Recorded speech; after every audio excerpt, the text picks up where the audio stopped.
What's up guys, it's Punk Guy here. Thanks for joining me back on my review channel. If this is your first time here, please don't forget to subscribe, hit the like button if you like this review, and watch more videos. Everyone's home right now, so you might as well do it.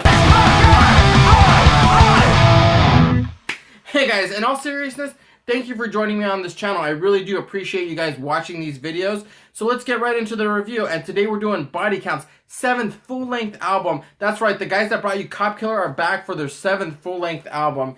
Here it is, Carnivore. Here's the back. It's a really fucking epic, cool, just aggressive cover. I really like the artist who drew it. I'm not even going to pronounce it. I'll put his name down here because I will butcher it. But it's just so intense. And you're probably wondering, does this intensity meet what's inside?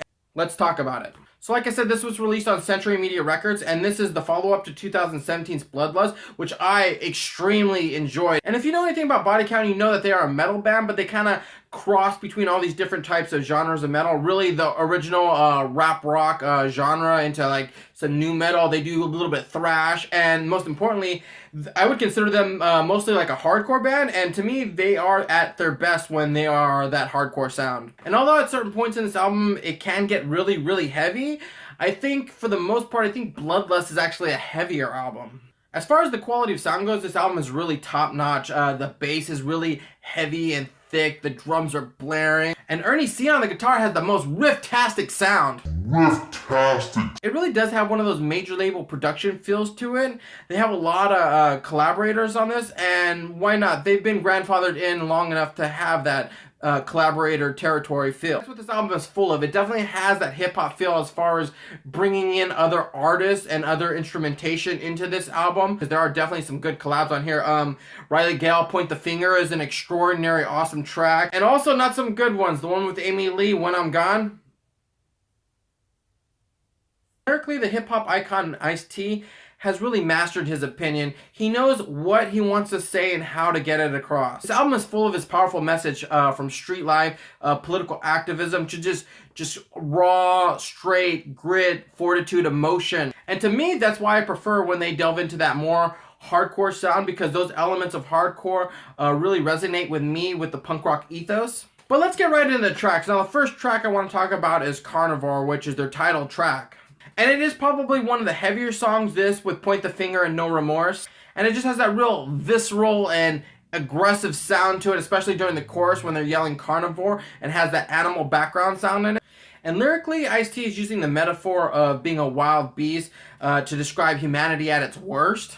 Covers, man, there are a lot of covers on this. I kind of want to lump them all into, you know, one talking point. So they do 3 songs that are covers on here. There's 11 tracks, which means that's a third of the album of covers. And that's not a bad thing, because I think a lot of people would think that doing that kind of thing is filler, but these aren't really fillers because they're different renditions of the song. Well, let me tell you what I'm talking about. First of all, Ice-T does 2 old hip-hop songs and turns them into these metal rock songs. One of them is Colors, which is fucking amazing. I always love that song. But Colors is definitely a classic and iconic song, and to hear them do it in this rendition, wow, it's a really fucking good song. Also, too, they do a song called 6 in the Morning, which I didn't recognize at first because I always just remembered it as the song that goes word, word, word. Word, word, word.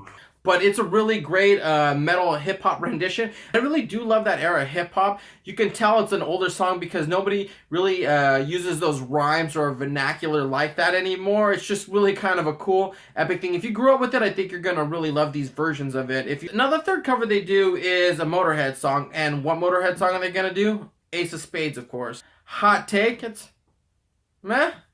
By no means is it a bad cover. It's actually pretty adequate. It's something that's not in Ice-T's wheelhouse that I would expect him to do, actually. But to me, it's just kind of overused, I think. Ever since Lemmy has passed, everyone does this Motorhead song. Everyone does Ace of Spades, and it's just diluted, and it doesn't mean much anymore.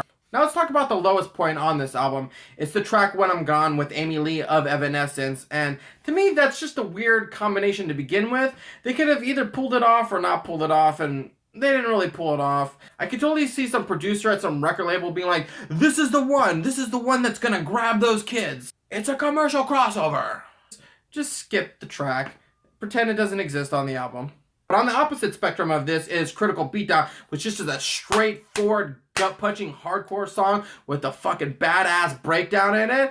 And also, I would listen to The Hate Is Real is a throwback thrash masterpiece. Just some good fucking fast, heavy, chugging guitar riffs in it. Just really that speed metal sound from the 80s. Just really good song. I would say listen to these two tracks and skip the Amy Lee track. So in conclusion, I definitely think Body Count has earned their stripes. They're more than just a gimmicky metal band that some hip-hop artists threw together. This is definitely a strong outing for them, and they definitely have cemented themselves in the metal genre. And I think this album offers a lot of diversity for other metal fans too to enjoy it, except for maybe the black metal fans. You know, they're weird. One of the knocks I would say about this album is it does feel really short. Maybe because there's only 11 tracks, maybe because 3 of them are covers. So you feel like you kind of already know the album going into it if you know the songs. That doesn't mean it doesn't have a huge replayability. I'm going to go ahead and give this album a strong 4 out of 5. On it, I think it's a really good album. Like I said, the only misstep is the Amy Lee track, but there are a lot of other collabs that you can listen to on this album that I would just skip that one. Like I said, I didn't even talk about the Jamie Josta from Hatebreed track, which is really good. Body Count's been around long enough to not need to prove why they are metal royalty. And Ice-T, to me, the legacy as a rapper he has, I think the longevity of Body Count actually proves to me he fits more in with the metal community than he does in hip-hop nowadays. And that's not a diss on his rap career. That's actually a positive. It proves what his band has been able to achieve. Always pushing his lyrical content from Cop Killer to No Lives Matter. Just a fucking great lyricist. And I think that's shown here, especially on Body Count's Carnivore. So I would definitely say go check this album out. So thanks for watching my review, guys. I hope you guys like it. I hope you guys are staying safe inside. If you want to listen to some new music, go check this album out. Let me know, what did you guys think? Did you guys like it? Did you guys hate it? Don't forget to add me on Instagram at @thispunkguy. And until then, like always, guys, I'll see you at a show. Hey guys, thanks for watching that review. I appreciate it. Let me know what you guys thought about this album, and I hope this kept you occupied even just for a few minutes. Let me know what you guys thought, and let me know what you guys would like to see next. Until then, I'll see you guys in another review, and be